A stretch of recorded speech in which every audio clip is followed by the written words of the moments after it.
This is an incredible story about some real-life heroes. When PC Alannah, Mulhall and PC Joe Gerrard tried to detain a man with a knife in central London in 2022, they were both brutally stabbed as they tried to protect their colleagues and the public.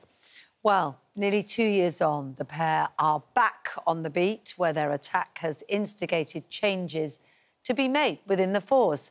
Alannah and Joe's outstanding courage was overnight recognised at the National Police Bravery Award. So we're going to talk to them in just a moment, along with their boss, the Metropolitan Police Commissioner, Sir Mark Rowley. Well, PC Alannah Mulhall and PC Joe Gerrard join us now, as well as Met Police Commissioner Sir Mark Rowley. Thank you both for joining us today. We're talking about... Thank you for what you did. We're talking about heroes all morning today, and we use that word really, I think, lightly sometimes, but you really are real-life heroes. Going back to that moment, the thing I think about, it's always... you can look back and go, well, this happened and that happened, but you are in that moment, and it must happen so quickly, Alannah, that you're just having to react, make decisions just instantly, not knowing what's coming. Yeah, it all happened so quick, in seconds, situations change all the time, but yeah. I knew he had a knife, I didn't know if he would use it, and obviously, unfortunately, it turns out he did, so... So when you're going into a situation, what those of us civvies, if you like, have to remember is that you have evidence of the worst-case scenario, so you want to approach everything with the positive, not to prejudge, but that must come into your mind every time, and especially now. Yeah, I would say my officer safety is definitely heightened since. Whether or not that's not necessarily a bad thing, but I'm always very over-aware now.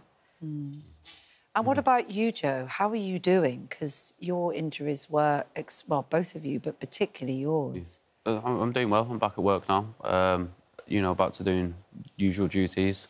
It took a while to get there. But yeah, it's going well. Took a while because of the physical injuries or a little bit also the emotional side of it? Mostly physical injuries. I got stabbed 5 times, so it took a while to recover. I still have, like, slight injury from it now, but on a whole, Where were the stabs for you? So I got 2 in the top of my arm, 1 in the back of my neck, 1 in the centre of my chest, which punctured my lung, and then 1 in the rib here. Goodness me. And it's amazing that you're back. I mean, did you think when that happened, you're lying in bed going, that's it, I'm not doing this job anymore, because you'd be absolutely allowed to say that. Well, you laugh, but a lot of people would feel that. But you're back in uniform and you want to get back out there. Well, I used it as a bit of a goal, really, to get myself back to work, because, at one stage I didn't know whether it was going to be possible with the injuries, but luckily it was, so... And Alannah, what we don't appreciate, and I think sometimes, and I'll get on with this with your boss in a minute, but I think the police have had a bit of a hard time, a bad reputation at times, but we take for granted what you go through. When you wake up in the morning and you go onto your shift, is it always in the back of your mind that that kind of incident could happen, especially if you're working the streets of London? For those of us who are out on the streets of London at night, we can see it's not always the safest place to be. Is it always in the back of your mind? Oh, yeah, I think about it. It must be an amazing way a terrible way to live at times. Yeah, every day. I think about it every single day. It's definitely shaped my life. It will for the rest of it. But, yeah, just very grateful that we're both here. And you rightly got awarded and rewarded in some way for your bravery. What was the ceremony like and what was the experience like and how did it feel to get that? Oh, it was lovely. It was honestly incredible. There were some amazing people there yesterday, hearing their stories, seeing the body worn. It was a really nice evening and, obviously it's an honour to win it, but when you're watching all the videos of all the officers across the country and from the Met doing, real courageous stuff, it's nice to see. Sir Mark, I mean, you must be very proud of them because you've had quite the time of it since you came in for Commissioner, with lots of negative stories, lots of stories that I'm sure have made you as furious as the rest of us. Absolutely. So having something to celebrate must be great. It's the invisible part of it. We've got tens of thousands of amazing men and women, and it's humbling to be able to lead them. Too frequently, I'm going to hospitals like I did 18 months ago with Joe and Alannah, sort of seeing officers who've been stabbed, who've been badly injured, and their energy, their resilience, their dedication, their vocation is really, really inspiring. And And it's, as you hinted, it's not just the physical injuries. Sometimes it takes officers a long time to build their confidence back up because those are really frightening moments. They get inside officers' heads. And so we try and do everything we can to support them, which is really difficult, but it's up to me and the leadership team to do everything we can in terms of equipment and welfare support to help great people like this do their jobs. The other half of your situation and the work that all of you that you do on the streets is, of course, where people that are convicted of crimes go, and that's prison. What do you make of Sir Keir Starmer and the government's plans to release prisoners early? Do you feel it's going to make your job harder?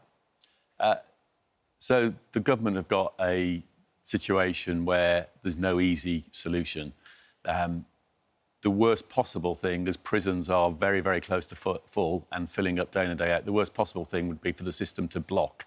Because if the system blocks in prisons, if they get completely full, that kicks back into the courts and to what we do, and that's really dangerous to the public. So the government are forced into making a rapid decision to avoid that risk. So it's going to be the least worst option they're going to have to find. So I understand what they're trying to do, however not ideal it is. I mean, I think the thing about Joe and Alannah and what sort of goes on, I mean, in London, I have 18 officers a day assaulted. 2 a week are seriously injured. It's a tough, tough job, and they are extraordinary what they do day in and day out. OK. Just very quickly, Sunday night's a big game, of course, Euro finals.